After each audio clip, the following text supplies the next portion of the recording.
안녕하세요. 저는 40대 초반의 지방 사는 여자입니다. 보통이라는 수식어로 가득한 제 삶에 갑자기 이런 일이 생길 줄은 몰라서 이렇게 글을 쓰게 됐어요. 인생의 반쯤은 살아오니 옳고 그름이라는 게 눈에 보이는 것만은 아니고 그 안에 숨겨진 사연들은 더 많다는 걸 알게 되더라고요. 제가 시댁 시부와 시동생과 인연을 끊게 된 것도 남들이 보면 충분히 흉볼 수 있는 거라고 생각하고 있고요. 하지만 저는 아무리 생각해도 제가 그렇게 나쁘게 했다고는 생각하지 않아요. 여기 글을 쓰는 것도 정말 제가 잘못했나 싶은 마음이 들어서 다른 사람들의 의견을 들어보고 싶은 마음에 고민하다가 결정하게 된 거거든요. 저와 남편은 대학 동기로 캠퍼스 커플이었어요.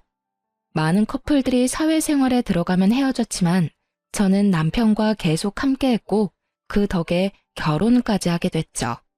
결혼 후 아이를 낳고 둘이 열심히 번 돈으로 지방에 있는 아파트를 자가로 사서 들어갈 정도였으니 저희도 열심히 살아온 것은 틀림이 없었어요. 결혼 때 친정은 기댈 수도 없을 정도로 힘든 상태였고 시댁도 시모 혼자 돈을 벌어서 사느라 지원을 받을 수도 없는 상황이었어요. 시모는 워낙 꼼꼼하고 차분한 분이라 젊을 적부터 한 푼 한 푼 열심히 모아 겨우 마련한 아파트를 한 채 가지고 계셨어요. 처음에는 시모와 제가 잘 맞지 않다고 생각했거든요. 제 성격이 워낙 예민해서 특히 애 키울 때는 시모의 행동들이 하나부터 열까지 거슬렸었죠.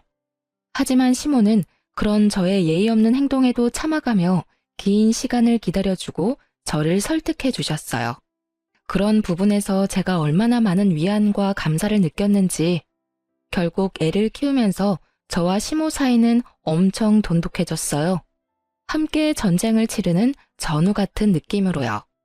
친정엄마보다 시모를 더 잘 챙길 정도였죠. 시모가 이 정도니 고부 갈등은 없겠다 싶으시죠? 그런데 그렇지만도 않더라고요. 나머지 시부와 시동생이 참으로 골칫덩어리들이었어요. 시부는 쓸데없이 가부장적인 분이시라 저와 시모를 여자라는 이유로 무시하고 막 부려먹기 일쑤였어요. 돈 한 푼 벌어다 주지도 않고 시모가 벌어온 돈으로 생활하는 주제에 말이죠.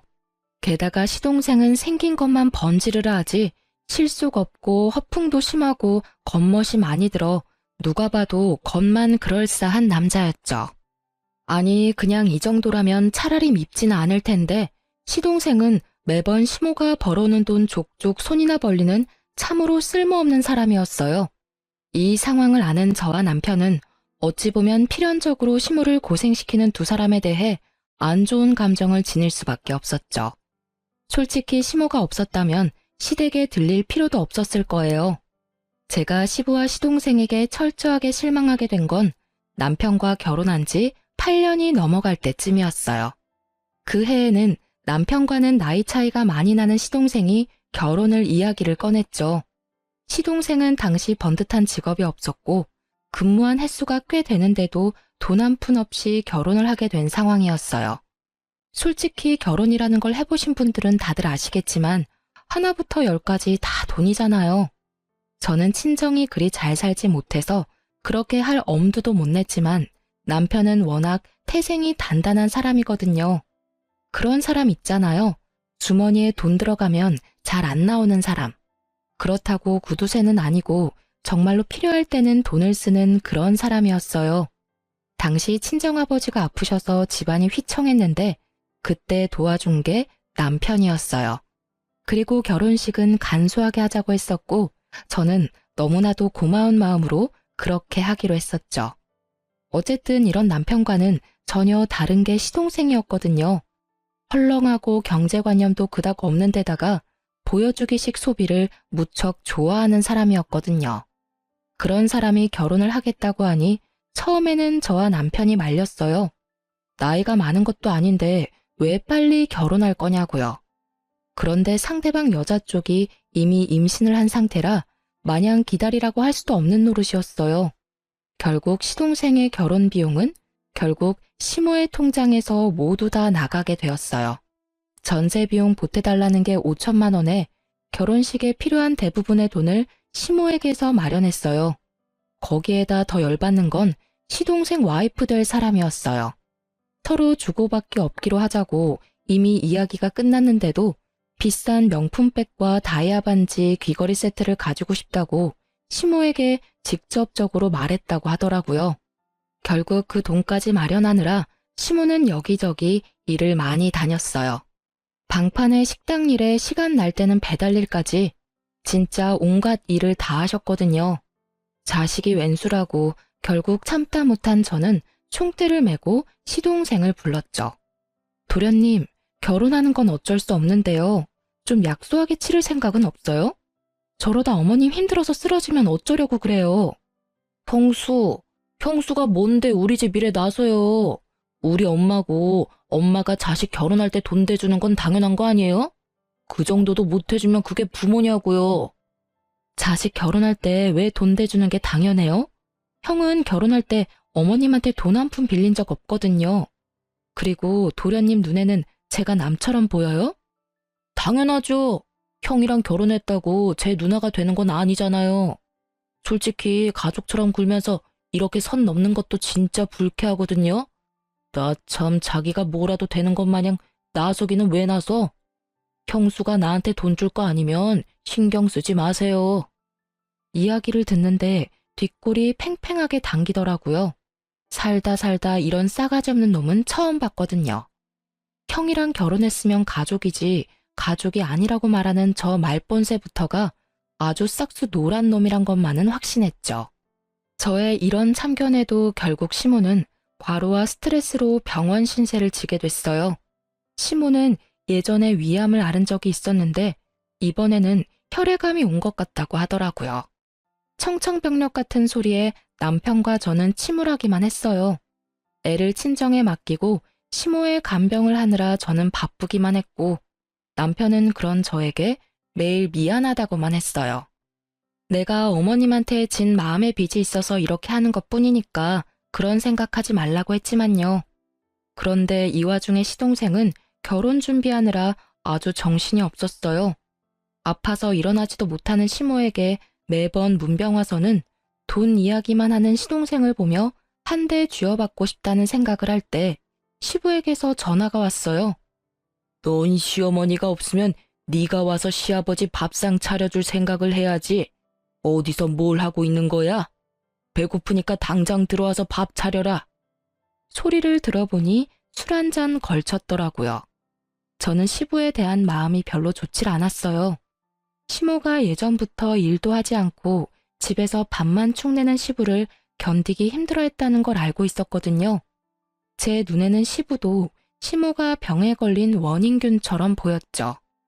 저는 시모 간병 때문에 바쁘고 갈 생각도 없으니 시부 집 근처에 있는 도시락 가게에 전화해서 도시락을 시켰어요. 그것도 제 나름의 성의였다고 생각하거든요. 못 본 척 안 한 것도 용하다고 생각하는데 시부가 전화가 왔더라고요. 너 이딴 걸 지금 밥이라고 시켰어? 이런 맛없고 성의 없는 음식을 누가 먹어? 당장 와서 밥 차려. 네가 시모가 없으니까 시아버지 머리 꼭대기까지 올라오려고 지랄 떨지. 어디 한판 해볼래? 형수, 저도 집에 있는데 와서 저랑 여자친구 밥도 좀 차려주세요. 우리 밥도 못 먹고 배고프거든요. 우리 애도 오늘 뱃속에서 배 굶고 있을 텐데. 시부 옆에서 시동생까지 이딴 소리 짓거리니 저는 열이 받아서 알겠다고 전화를 끊고 김밥 3줄을 시켜줬어요. 안 시켜준 건 아니니 알아서들 배는 채우겠죠. 김밥 도착하고 전화가 또 오더군요. 전화를 받았더니 이번에는 시동생의 역정내는 소리가 들렸어요. 그런데 이번에는 저도 가만히 안 있었어요. 형수, 지금 사람이 몇 명인데 꼴랑 김밥 3줄이에요? 그리고 임신한 사람 있는 거 뻔히 알면서 이런 음식 해주면 기분이 좋아요? 상식이 없는 거야, 정신이 없는 거야? 뭐? 상식? 너 그리고 왜 나한테 반말이야, 이 미친 도련님아. 내가 분명 지금 정신이 없다고 말했지? 도련님이 저번에 나한테 저는 가족이 아니라면서. 그런데 밥은 왜 저한테 얻어먹으려고 지랄인데? 그리고 가족 중에 멀쩡하게 돈 잘 벌고 있는 남편 제외하고는 아무도 어머님 간병을 안 해서 아무 관계도 없는 내가 대신해서 간병 중이잖아. 그러면 도련님이 나한테 간병비 갖다 바쳐도 모자란 거지. 어딜 밥을 내놓으라 명령질이야? 아니요. 그럼 며느리가 돼서 시어머니 간병도 안 하려고 했어요? 그건 당연한 거지. 돈을 주고 말고 할 것도 없이. 아니, 뭐, 엄마가 나 때문에 병 걸린 것도 아니고 왜 갑자기 화살을 나한테 돌려요? 그럼 옆에 있는 분한테 간병하라고 하시면 되잖아. 곧 며느리 될 건데. 다이아 반지 세트랑 명품 가방까지 받았으면 할 도리는 다 하고 보내드려야 맞지 않나? 그리고 도련님, 네가 지금 돈 한 푼 없이 장가 간다고 해서 어머님이 그 돈 마련하느라 과로해서 지금 암 재발한 거라고 난 생각하거든요? 도련님이 인간으로 태어났으면 어머님한테 이러면 안 되지. 그걸 왜 저한테 화내냐고요. 밥 한 번 해달라고 했다고 완전 사람 쓰레기로 몰아버리네. 됐어요. 밥 해주기 싫으면 해주지 마요. 우리가 돈이 없는 것도 아니고. 결국 저의 지랄 같은 말에 시동생은 전화를 끊더군요. 그리고는 형한테 전화를 했었나 봐요. 물론 형님한테 한 번 더 혼났지만요. 병원에 온 남편이 이야기하더라고요. 미친놈이 너 어머니 간병하는 거 뻔히 알고도 집에 밥하러 오라고 했다는데 그게 정말이냐고요. 그래서 시부랑 쌍으로 그 지랄했다고 했더니 욕을 한 사발 더 해줄 걸 그랬다고 하더라고요. 그러면서 여전히 상태가 위중한 시모의 모습에 남편은 눈물만 흘렸죠. 그리고 그날 이후 한 달도 지나지 않아 시모가 돌아가셨어요. 그런데 시모 사망일에 더 빡친 일이 있었어요. 시동생이 저에게 슬쩍 오더니 말하더라고요. 형수, 엄마 재산 나누는 거에 대해서 형이랑 이야기 좀 했어요? 형 성격 뻔히, 아니, 저한테 와서 돈 이야기 묻는 거 보면 이 싹수노란 인간 말종이 사람처럼 안 보입디다. 어머니 돌아가신 지 몇 시간이나 됐다고 돈 이야기를 꺼내요. 도련님이 돈이 급한 건 알겠는데 돌아가신 어머님 등골까지 빼먹으려고 하는 그 행동이 진짜 인간이 할 수 있는 행동이에요?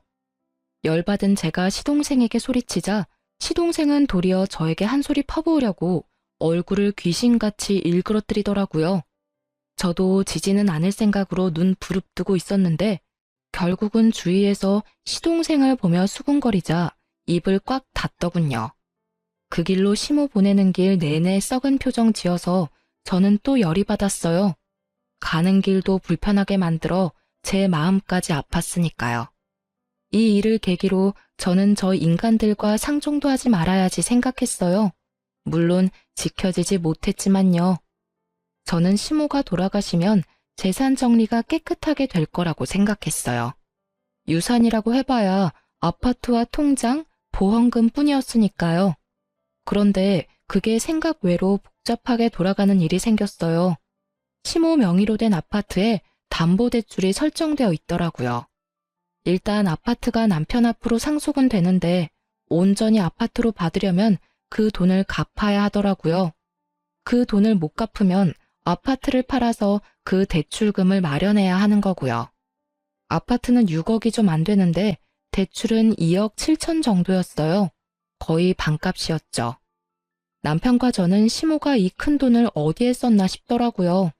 그 와중에 시동생은 아파트 빨리 팔고 자기 몫으로 반을 달라고 아우성이었고요.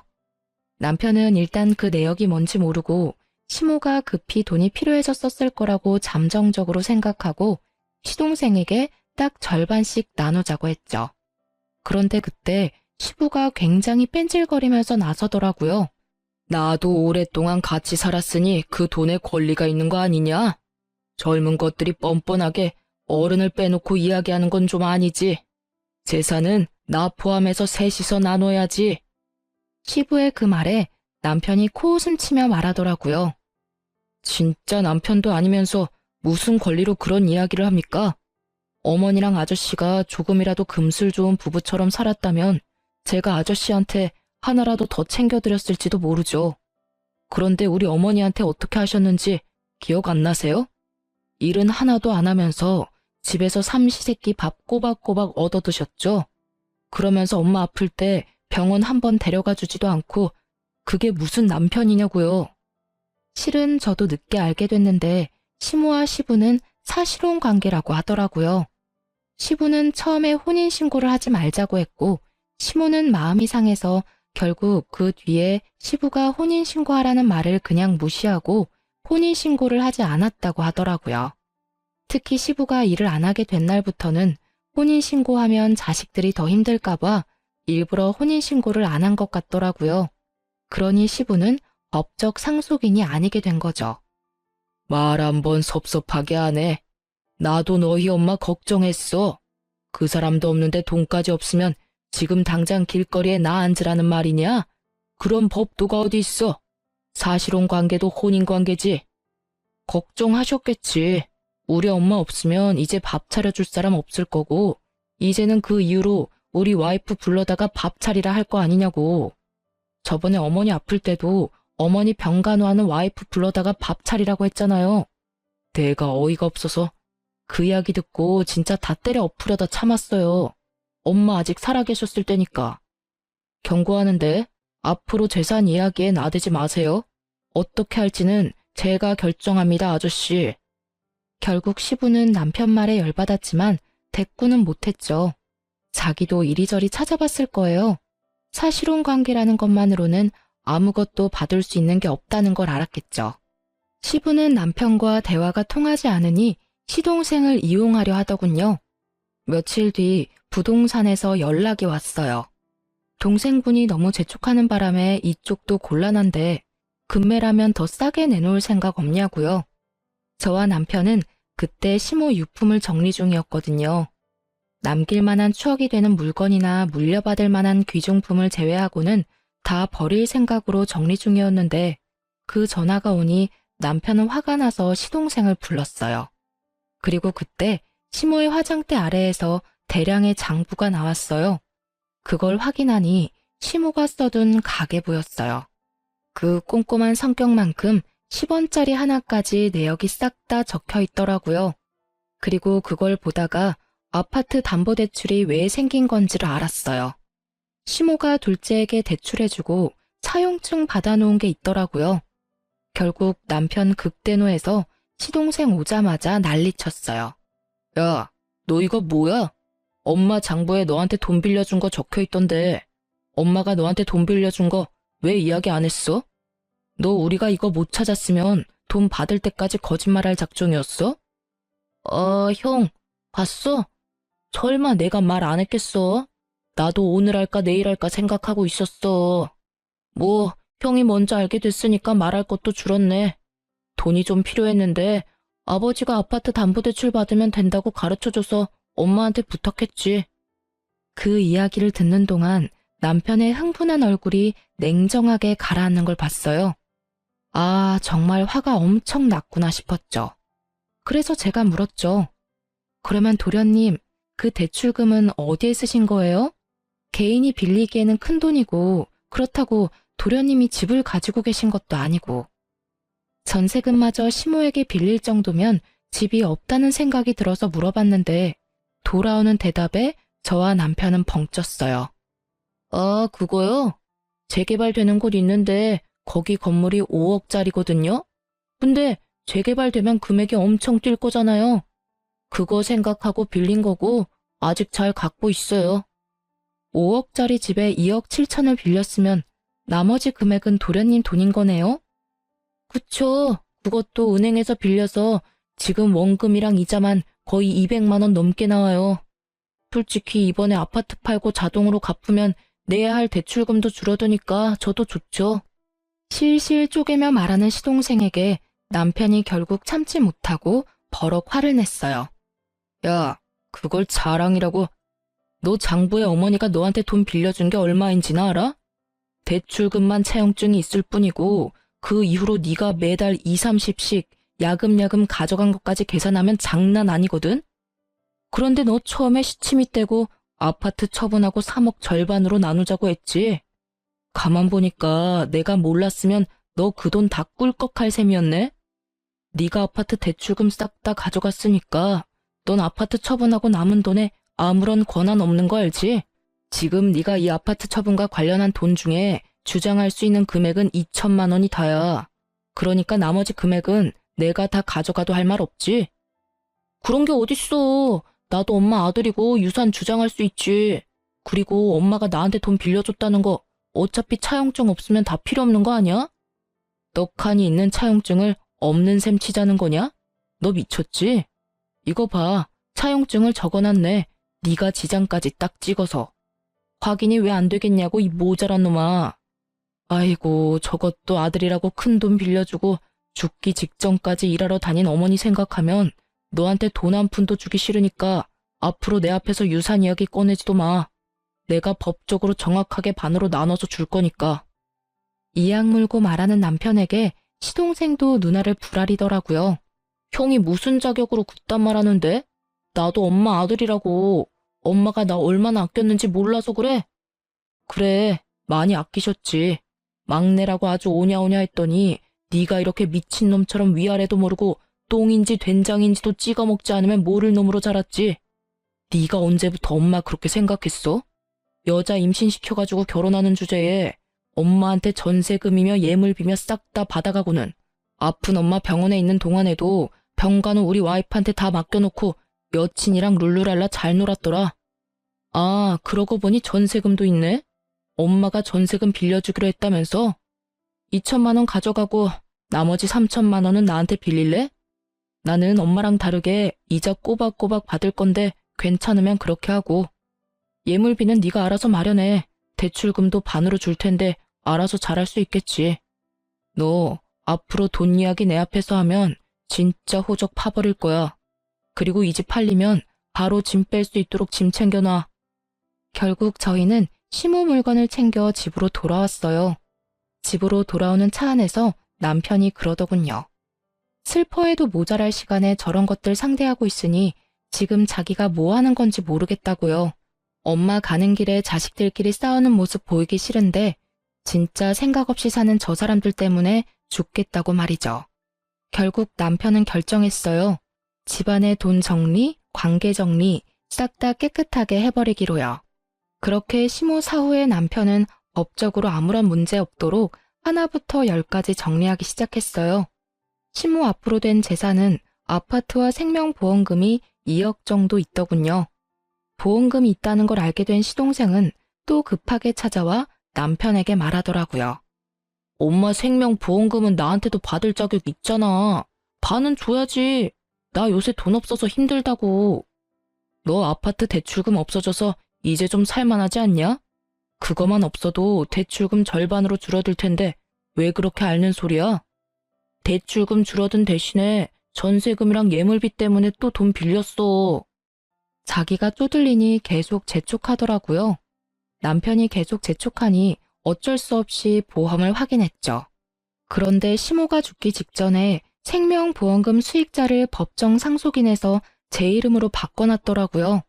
저도 제 이름이 나오니 뜬금없이 깜짝 놀랐죠. 뭐가 잘못된 것 같아서 수익자가 언제 누구에 의해 변경되었는지 확인해봤거든요. 바로 시모가 본인 담당하는 보험 설계사를 직접 만나서 변경했다고 하더라고요. 어찌됐든 보험금 2억 원이 제 손에 들어오게 됐어요. 그 이야기를 들은 시동생이 완전 발광하더라고요. 이게 뭐예요? 왜 우리 엄마가 생판 남인 형수한테 보험금을 남기냐고요? 뭐 잘못된 거 아니에요? 아들이 둘이나 있는데 굳이 며느리로 할 필요도 없었잖아요. 이거 혹시 형수가 엄마 꼬셔서 수익자 변경한 거 아니냐고요? 엄마 옆에서 알랑방구 떨면서 들러붙어 있을 때부터 알아봤어야 하는데 너, 네 형수한테 그게 무슨 말버릇이야? 어머니 보험 설계사가 네가 돈을 마구잡이로 쓰는 바람에 어머니가 직접 수익자 변경했다더라. 네가 그렇게 못 믿겠으면 내가 보험 설계사한테 전화해서 왜 수익자가 변경됐는지 물어보자. 남편은 바로 보험 설계사에게 전화했어요. 네, 안녕하세요. 수익자 변경한 것 때문에 제 동생이 의문점이 있다고 해서 연락드렸어요. 혹시 수익자 변경을 왜 했는지 지금 말씀 좀 해주시겠어요? 아, 네네.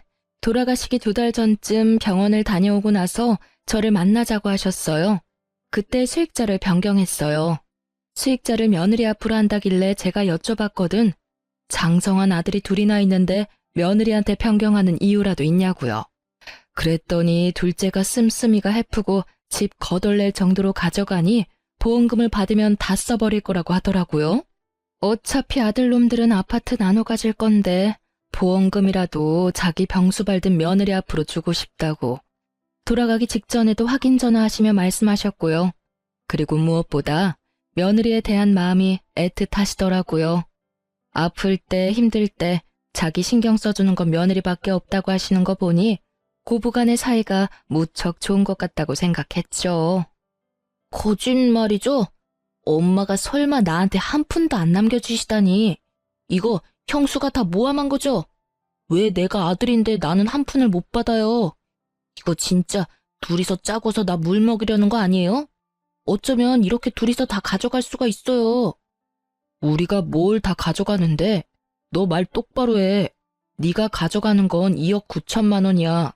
그것만 해도 크다고 생각하는데 뭐가 하나도 없냐고. 너 그 돈 묶여 있었으니까 별 생각 없지? 그게 엄마 돈이라는 생각도 없고. 네가 이러니까 보험금 수익자를 변경하신 거지. 그러니까 왜 그렇게 되냐고요. 아파트 담보대출은 이미 끝난 건이잖아요. 보험금은 다르죠. 엄마가 넣은 보험금을 왜 며느리인 형수가 가져가요? 형수가 받을 거면 제 와이프도 받아야 되는 거지. 이거 명백한 차별이고 문제 있는 사항이라고요. 나 진짜 이런 식이면 고소할 거예요. 하세요. 도련님 마음대로 한번 해보시라고요. 도련님이 어머님한테 어떻게 한 건지 가슴에 손을 얹고 생각해봐요. 어머님이 정 떨어지는 것도 당연하지 않을까 싶은데 그걸 도련님만 모르고 계시네요. 아파서 병원 들어와 있는 사람한테 결혼식 돈 모자라다고 돈 달라고 그렇게 떽떽거리며 사람 괴롭게 만들어 놓고 뭐요? 도련님 여자친구한테 보험금 주고 싶었으면 여자친구한테 엄마 병간호나 좀 해주라고 하지 그랬어요. 그랬으면 저 혼자 가져갈 일도 없었을 텐데. 아니 도련님이고 시아버님이고 어떻게 아픈 어머님을 그런 식으로 대할 수 있어요? 어머님이 식모예요? 어머님이 돈 뽑는 기계냐고요.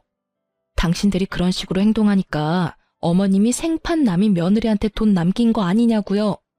어깨 위에 있는 게 장식이 아니면 생각들 좀 하시라고요. 결국 제 말에 반박조차 못한 시동생은 부들부들 떨며 남편에게 기가 막힌 말하더라고요. 알았어. 형수 말 다 맞다 치고 이해하고 넘어갈게. 보험은 이미 수익자가 지정된 상태라 바꿀 수 없다고 하니 포기할게. 이렇게 됐으니 보험은 필요 없어. 그런데 엄마 돌아가셨으니까 지금은 형이 내 보호자잖아. 그러니까 내 빚보증 좀 서줘. 정신 나간 놈아. 내가 왜 네 보호자야? 네가 미성년자야? 너 일하고 돈 버는 사지 멀쩡한 성인이야. 나는 빚보증 같은 거 서줄 생각 없어. 네가 평생 엄마 등골 빼먹으면서 살아서 남한테 빨대 꽂는 게 당연한 거라고 생각하는 것 같은데 나한테까지 그런 식으로 하게 두지는 않을 거야. 너도 나이 먹을 만큼 먹었으니 너 알아서 해. 다른 사람들한테 손 벌릴 생각하지 말고. 그럼 어쩌라고. 나도 곧 죽겠는데. 형이면 형답게 좀 해달라고. 이제 곧 결혼인데 나 땡전 한 푼 없어. 엄마 유산 형이랑 형수가 다 가져가게 생겼잖아. 어이가 없네. 왜 내가 다 가져가. 너도 가져갔잖아. 아파트 담보대출 빼면 안 되지. 그리고 아파트 집값 떨어져서 제값 못 받으면 너한테 돈 더 받을 거니까 그렇게 알고 있어. 그리고 우리가 그때 생각하지는 못했는데 어머니 아파트 상속받으면서 내야 하는 상속세, 증여세 같은 거는 정확히 반 나눠서 낼 거니까 그렇게 알고 있어. 네가 가져갈 돈이 있으려나 모르겠네. 세금은 다 나눠서 내야 하니까. 세금 이야기까지 꺼내니 갑자기 시동생 입이 꽉 다물어지더라고요. 거기까지는 생각도 못한 것 같더라고요. 그저 자시 앞일에만 급급해가지고 어떻게든 시모의 유산을 가지고 가려던 것 같았는데 제대로 되지 않아 짜증을 냈어요. 솔직히 이쪽도 이쪽대로 화는 났죠. 어디 형한테 빚보증을 서달라는 말을 해요? 남편 같은 사람에게 그런 말은 인연 끊자고 하는 말과 다를 바가 없거든요. 결국 시동생에게는 따로 주어질 유산이 더는 없었어요. 그렇게 남편은 집 팔리기 전에 짐이나 싸서 신혼집으로 가라고 했죠. 신혼집이 제대로 계약이 됐는지는 모르겠지만요. 그리고 이 모든 이야기를 곁에서 보고 듣던 시부는 남편 말에 고개만 끄덕이고 있더라고요. 평소 같으면 소리를 치며 아버지 행세했을 사람이 웬일로 조용한 듯 있나 싶었더니 이미 집안의 실질적인 상속권자가 남편이라는 걸 알고 나서는 눈치를 보는 것 같더라고요. 혼인신고가 되어 있지 않은 사실혼 관계라면 집안에 상속받은 자식들이 정을 봐서라도 돈을 조금이라도 해주면 다행인 거고 안 해줘도 법적으로 문제될 건 없는 상황이었거든요. 그러면 나는 이제 어디서 살아야 하냐? 너희 집에 들어가서 사는 건 안 되겠지? 그럼 너희가 돈을 조금이라도 나눠주면 내가 집 하나 얻어서 조용히 살아도 되는데 말이다.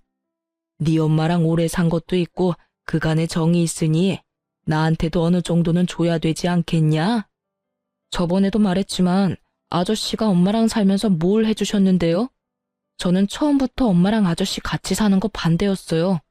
그리고 아저씨가 엄마랑 같이 살자마자 일 그만뒀을 때는 진짜 엄마만 아니면 쫓아내고 싶었고요. 이야기해 보세요. 엄마랑 살면서 엄마한테 잘해준 거 하나라도 있으세요? 엄마가 해주는 따뜻한 밥 얻어먹으면서 잘 살았으니 앞으로는 알아서 돈 벌어서 사세요. 남한테 빌붙어서 살아보려는 생각은 하지 마시고요. 그래도 내가 너희 엄마랑 이렇게 길게 살았는데 아무것도 없이 나가면 사람들이 너를 얼마나 모질다고 욕하겠냐. 그런 소리는 안 듣도록 해야지. 저 그런 거 신경 안 쓰는 놈이거든요. 그래도 어머니랑 산 정을 봐서라도 제가 지분해드릴게요. 전세 하나 얻어드릴 건데 그 전세 계약자는 제 이름으로 할 거예요. 딱 거기까지만 해줄 거고 원룸으로 얻어줄 겁니다. 거기에 나오는 공과금은 다 아저씨가 내시고 저한테 연락 오는 순간 계약 해지하거나 종료시켜버릴 거니까 알아서 잘 내세요. 제 입장에서도 많이 양보한 거라고 생각한 건데 이것도 싫으시면 그냥 관두셔도 됩니다. 그 말에 시부가 괜히 궁시렁대더라고요. 아니, 그래도 사람 살 수 있을 정도로는 해줘야지. 그리고 너무 그렇게 빡빡하게 굴면. 싫으시면 지금 이야기하세요. 저는 어차피 아저씨도 사람들 눈도 신경 안 쓴다니까요. 그럼 하지 말까요? 아니야. 그것도 감사하게 받아야지. 그런데 나가는데 뭐 이삽이라도 좀 줘야지. 그 말에 남편이 열받아서 시부에게 소리치더라고요. 그 시간에 나가서 일자리나 알아보시라고요. 15년을 남한테 얻어먹고 사니까 이제는 아예 일도 하기 싫으세요? 아니면 이삽이 줄 테니까 집도 없던 일로 하실래요? 결국 시부는 깨갱하고는 남편에게 아무 말도 못하더라고요. 그렇게 가부장적으로 굴며 자기가 윗사람이라며 거들먹거리던 시부는 낙동강 오리알 신세가 되고 말았죠. 솔직히 이렇게 될 줄 알았어요. 처음부터 시모에게 잘해주었다면 남편은 분명히 시부를 극진히 대접해줬을 겁니다. 돈이 아무리 들어도 사이좋은 부부처럼 보이기만 했더라면, 술 먹고 매번 행패 부리고 시모를 식모처럼 부리지 않았더라면 최소한의 생계는 유지할 수 있도록 해줬겠죠. 본인 인생 지옥길에 들어선 줄도 모르고 시모 돌아가실 때까지 잘난 척 거들먹거리며 행패 부리던 시부는 결국 이렇게 인생 말년에 혼자 호래비 신세를 면치 못하게 됐어요. 게다가 그렇게 사이가 좋던 시동생도 시부를 못 본 척하는 바람에 시부는 더 괴로워하는 것 같더라고요. 자기가 뿌린 씨앗, 자기가 거둔 거죠. 결국 이때 이후로 남편은 일사천리로 상속과 관련한 일들, 시모의 사망과 관련된 일들을 모두 정리했어요. 그리고 시동생이며 시부 얼굴은 보고 싶지도 않다고 하며 이야기가 나올 때마다 치를 떨었죠. 그래도 어머니 생각이 많이 났는지 납골 땅은 자주 들르더라고요. 그렇게 조금씩 시모의 빈자리가 차츰차츰 메워질 때쯤 시동생이 매우 급한 일로 저희 집을 찾아왔더라고요. 남편이 정말 싫어하는 얼굴을 했지만 결국에는 집 안으로 들여 이야기라도 들어보자고 했어요. 형, 진짜로 좀 도와줘. 나 파산하기 일부 직전이야. 무슨 소리야? 너 아파트 처분해서 대출금 줄었잖아. 그게 아직 몇 달 지나지도 않았는데 뜬금없이 웬 파산인데? 들어봐. 내가 그때 2억 7천 주고 산 건물 기억하지? 내가 그거 진짜 정확한 정보로 산 건데 재개발 코앞에서 엎어졌어. 지금 그거 완전 허름하고 수익도 나지 않는 건물이라 사려는 사람조차 없어. 그 이야기를 듣는 남편의 미간이 찌푸려지더라고요. 이미 이야기 처음부터 남편의 심기를 건드리는 말들이 나왔거든요. 그럼 질질 끌 게 아니라 팔아야지. 헐값이라도 팔아야지. 본전 보고 판다는 생각을 하니까 대출 원금의 이자까지 아직 나가고 있는 거 아니야. 나도 그 생각했지. 팔려고 했는데 산다고 전화 온 사람들 전부 다 가격을 완전 후려쳐서 부르는 거야. 본전은 못 돼도 어느 정도 선이라는 게 있잖아. 근데 반값 이하로 부른다니까. 지금 그 건물에 들어간 대출 원금보다 싸게 부르면 내가 불이익이잖아. 그래서 팔지도 못해. 근데 너 그 건물 아파트 담보대출 자동으로 갚아지면서 대출금 반은 사라지지 않았어? 근데 왜 대출금 내느라 똥줄이 빠지는데? 내는 원금이 줄었으면 100만 원 정도가 세이브 될 건데? 그거? 사실은 그 옆에 있는 건물도 재개발된다고 해서 대출 땡겨서 샀거든. 정말 작은 건물인데 쓸만한 땅이야. 그것도 재개발이 될 줄 알았는데 안 됐더라고. 그래서 그것도 팔아야 하는데 그건 더 안 나가. 그 이야기를 듣는 저와 남편은 고개를 절레절레 저었어요. 이건 뭐 스스로 자기 무덤 연락에 파고 있으니 도와줄 수가 없겠더라고요. 솔직히 그 돈이 생활비로 나가서 빌린 돈이라면 갚아줄 생각도 있었어요. 살다 보면 그런 일도 있잖아요. 애가 생기고 갑자기 가계 지출비가 늘어나는데 모아놓은 돈은 없고, 그렇게 빌렸다면 정말 저도 도와줄 생각이 있었는데 또 재개발 환상에 빠져서 쓰러져가는 건물을 샀을 줄이야. 생각지도 못한 이유에 저는 맥이 탁 풀려버렸어요.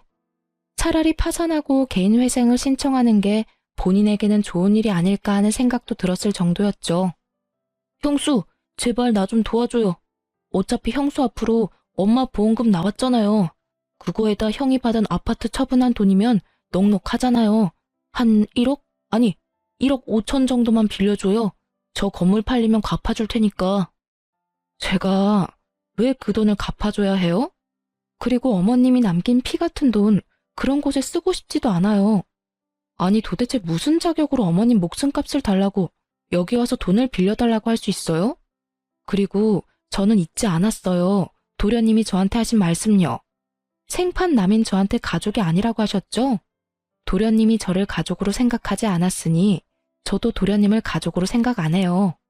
저는 어머님이랑은 달라서 도련님한테 돈 다 줘가면서 일 해결하도록 두지는 않을 거예요. 정말로 그 딱한 사정을 어떻게든 하고 싶었다면 일단 푼돈에라도 그 건물들 팔고 그 돈으로 원금 갚은 뒤에도 힘들면 찾아와야죠. 그 건물은 있는 대로 놔두고 싶고 돈은 돈대로 쪼들리니까 누군가에게 편하게 빌리고 싶고, 그런 생각하면 어디에서도 도련님 도와줄 사람 못 찾아요. 그때 일을 아직까지 마음에 두고 있었어요? 화 풀어요. 남이라고 한 거는 그냥 화가 나서 던진 말이고, 형님 와이프면 우리 조카 엄마인데 내가 설마 형수님을 정말 남으로 생각했을 리가 없잖아요. 그리고 푼돈으로 그 건물 파는 건 절대로 말이 안 되죠. 솔직히 재개발이 엎어졌다고는 하지만 또 언제 재개발 구역에 포함될지 모르는 일이고, 재개발되고 나면 그 일대도 땅값 오를 테니까 그때까지만 잘 버티면 돈 더 벌 수 있는데, 그때까지 버틸 수 있을 만큼의 돈이 있는 사람들에게나 해당되는 일이잖아요. 지금 당장 죽고 못 살겠다며 형한테 달려오는 사람이 무슨 미래를 말하는데요? 지금 당장 도련님한테 미래가 있긴 해요. 그거 못 팔면 우리는 도와줄 생각 없어요. 그런 제 말에 시동생은 도리어 저와 남편을 이해가 안 된다는 표정으로 바라보더라고요. 본인만의 생각이 너무 확고해서 다른 사람 의견은 귀에 들어오지도 않는 중증이었어요. 너 이러는 거 네 와이프도 알아? 애도 곧 있으면 태어난다고 하지 않았어? 예정일이 다음 달인가 그랬던 것 같은데. 와이프는 얼마 전에 집 나갔어. 전셋집도 자기가 생각하는 만큼 못 가졌다고 엄청 싫어했는데 결혼식 할 때 쓸 다이아 반지 세트랑 명품백도 원하는 거 못했거든. 돈이 너무 없어서. 엄마 돌아가시고 나면 유산 나오니까 그걸로 하면 된다고 달랬는데 유산이 없었잖아. 아파트는 내 대출금에 깎여버리고. 보험금은 형수가 수익자가 돼서 한 푼도 받은 게 없으니까. 그 이야기하고 다음날 집 나갔어. 이야기를 들어보니 그 여자도 남편이 집에 돈이 좀 있다고 생각하고 시집 온 것 같더라고요. 그런데 알고 보니 완전 빈털터리에 빚만 가득하다는 걸 알고는 빚이 자기한테 넘어오기 전에 튄 걸로 보이더라고요. 솔직히 여자가 야가 빠졌다는 생각을 하기는 했는데 시동생 꼴이 저 모양이니까요. 저런 남자와 결혼하면 평생이 가시밭길 아니겠어요? 그런 여자의 선택을 야속하다 할 수도 없는 노릇이죠. 그런데 그 여자가 참으로 약삭빠르게 결혼식을 하면서 비걱거리니까 혼인신고를 안 했대요. 시동생이 무슨 사고를 쳐도 그 여자에게는 아무런 문제도 없겠죠. 참 장가 잘 갔다는 생각을 했어요. 우리는 알려주지 못하는 인생의 쓴맛을 그 여자가 알게 해주었으니 말이죠. 큰 인생 경험을 한 시동생이었지만 결국 그런 큰일에도 크게 변함은 없었습니다. 그리고 시동생의 이야기를 들은 저희는 시동생을 도와주지 않았어요. 우리가 도와주지 않더라도 그 건물들을 처분하면 살 길이 나오니까요. 그런데 결국에는 시동생이 그 돈을 다 못 갚아서 전부 경매로 넘어갔고 결국 파산 신청에 들어갔다고 하더라고요. 나중에 알고 보니 전세금의 카드빚까지 상당했다고 하더라고요. 그 카드빚은 거의 대부분이 그 여자에게 쓴 것들이었고요. 그런 시동생이 집까지 잃고 간 곳이 어디인지 아세요? 바로 남편 명의로 남편이 계약해준 시부의 전셋집이었답니다. 집주인이 연락 왔었거든요. 계약했을 때는 한 사람이었는데 왜 두 사람이 사냐고 말이죠. 남편은 그분 아들이니 크게 걱정 안 해도 되고 문제가 생기면 연락만 달라고 했죠. 남편이 신경 쓰여 하길래 제가 근처 한번 가서 확인해 봤거든요. 두 사람이 어떻게 지내는지. 시부는 시모 살았을 적에는 빳빳하게 다린 셔츠와 바지를 입고 동네 돌아다니며 사장 소리 들으면서 떵떵거리며 지냈거든요. 그런데 지금은 다림질은커녕 빨래도 제때 못해서 호레비 냄새나는 몰골로 동네 돌아다니며 여기저기 돈 되는 일 받아서 하고 있더라고요. 그렇게 사이좋던 시동생은 그 집에 들어가서는 시부부터 쫓아내려고 안달이 났다고 주변에서 전하더라고요. 시부 인생도 참으로 딱했어요. 시모와 남편에게 강압적으로 굴더니 결국에는 끈떨어진 뒤움박 신세가 됐잖아요.